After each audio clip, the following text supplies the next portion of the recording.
लेके 1 दिसंबर 2024 तक हमने बहुत सारे डिसीजन लिए हैं, बहुत सारे मुकाम भी पाए, जिसमें हमने पे पैरिटी किया, हमने WPL का लॉन्चिंग किया।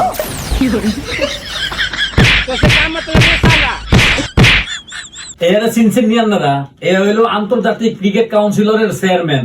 এই হৌরের ভূতে ক্রিকেট কাউন্সিলরের চেয়ারম্যান হওয়ার পরের তনে ইন্ডিয়ান আইসিসির চেয়ারম্যান হওয়ার পরের থেকে এ যা শুরু করছে, এ আইবেল এবার আমগর সারা বিশ্বকাপ খেলবো। এর সাহসটা কত দেখছেন নি? অনেক কষ্ট যে খুঁজে পাই গেছি। এর কি ইচ্ছা মতো লাগতামু নাকি এর বর্ডারের এনে লাত্তি মেরে হেপার নিয়ে ফালাই দিয়া মুকন। এই হৌরের ভূতে যা করে সব মন গড়া করতেছে, বুঝেননি? এরা আমগো দেশের পোলাপাইন চারা পেলে একলা খেলবো কোন? একবার এটা কয়, একবার এটা কয়, এর মন গড়া মতো। মানে আইসিসি টা মনে করে এর বাপদাদার সম্পত্তি, যেমনি করবো হেমনি বিল চলবো আইসিসি। ওই হৌরের ঘরের হৌরের ভূত আইসিসি কে তো বাপের রে, হ্যাঁ শয়তানের অবস্থা। শয়তান তুই কি লিগের আইসিসি এমন কথা তো অনেক কি একটা আপনারা কমেন্ট করে জানিয়েন। আর ওই ব্যাটকিয়া কি লিগা সাইড মুখ বন্ধ কর, মোর ভিতরে কিন্তু মুইতা দিতে বন হলাই না রে।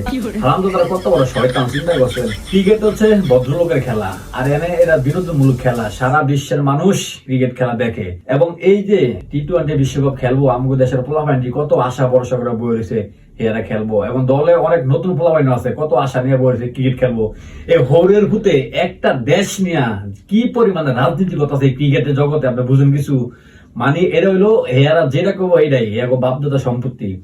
আপনারা কিন্তু কমেন্ট করে জানাবেন এর কি এরকম। এর আমি আপাতত বাইন্দা তুইলাম, আপনাকে কমেন্ট পাওয়ার পরে এর ব্যাপারটা আমি দেখতেছি। আল্লাহ হাফেজ।